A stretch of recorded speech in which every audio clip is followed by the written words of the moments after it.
Talk Show.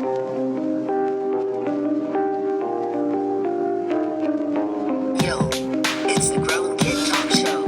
Yo, Grown Kid Talk Show. Yo, it's the Grown Kid Talk Show.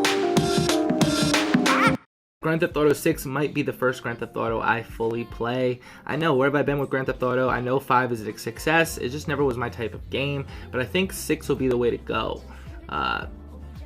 I want to see some changes to Grand Theft Auto 2. Of course, I watch streamers and I watch stuff. I want to see some real change to Grand Theft Auto, though. I don't know. I either want them to go back to being super crazy over the top, even though they were in Grand Theft Auto 5. I don't know what I'm saying there. I don't know. Maybe a little more edge, or I don't know.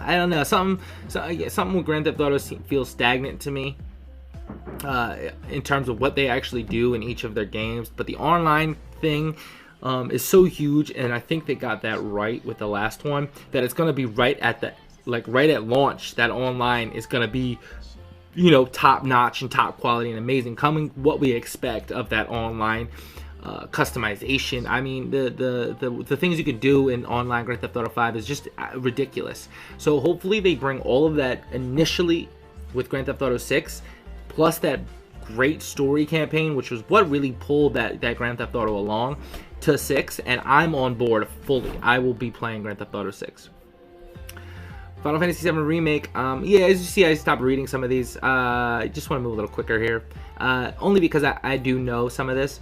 So the Final Fantasy VII Remake is in parts, and I believe it's 2 discs, this first part, and I believe that the Last of Us 2 is 2 discs as well.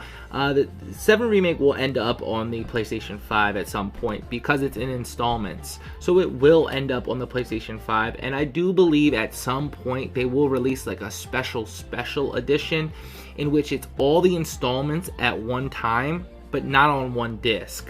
Like, you'll just buy a crazy book that, might be 4 discs like they were back in the day, and that'll be your Final Fantasy VII. Obviously, you'll be spending 240, right? And then that edition itself will probably be like 200 by then. You know what I'm saying? So you spend $400 on Final Fantasy. That's crazy. The numbers are getting crazy, but the hype level for that's crazy. Horizon Zero Dawn 2 has the most potential of any sequel in my recent memory. What they can do with this perfect ground world that they've made, the work they put in, is just staggering. I cannot wait for Horizon Zero Dawn 2. It hasn't been officially confirmed, so, at all. So that's what they're saying. So there's no reason to go that far. God of War 2, this has been pretty much confirmed. I know they say it hasn't officially been confirmed, but it is in the works. That's 100% true.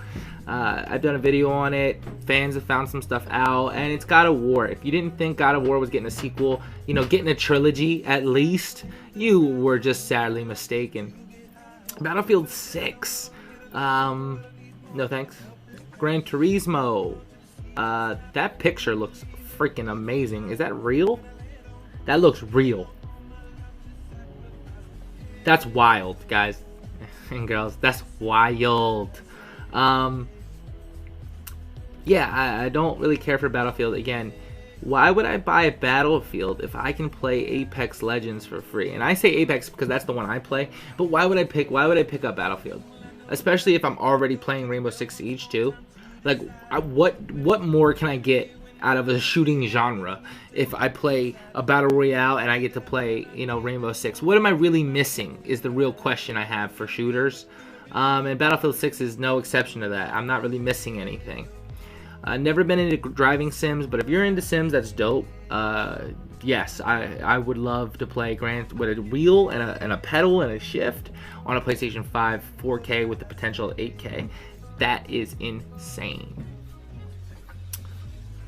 And that rounds off the list. So let me know what you thought. Are you excited for Gran Turismo, Battlefield 6, God of War 2, Horizon Zero Dawn 2, Final Fantasy VII Remake, Grand Theft Auto 6, The Elder Scrolls 6, Starfield, come on, Control, The Last of Us Part 2, Ghost of Tsushima, Death Stranding, Cyberpunk 2077, Rainbow Six Quarantine, Gods and Monsters, Watch Dogs Legion, and this new Blue Point Studios games. I'm gonna tell you right now, the two I'm really like can't wait for. Ghost of Tsushima is like number one in terms of PlayStation 5 title that really I want to be on the PlayStation 5 and hype for is Ghost of Tsushima. And then either God of War 2 or Horizon Zero Dawn 2. Now you might think I'm a little PlayStation biased, and you would be correct in terms of what I genuinely love and play. But I'm also a big story guy, and I don't think you can find a better stories written consistently other than on the PlayStation. You know, with no huge drop off in the storytelling and no bullshit. Like, there's obviously bullshit, but you kind of get what I'm saying there. That the storytelling for the company has been consistent, and I like that consistency, and I commend that consistency. So let me know what you are most hyped for out of this list. And I really do want to know, and I'll have the polls going just like last time. I really do want to know, how do you feel about games coming out for the PS4, getting a little bit of work done, and then getting put out for the PlayStation 5, and you being the fan and you knowing you would buy it twice? I'm GK. This was another episode of The Talk Show. I'll catch you later. Peace.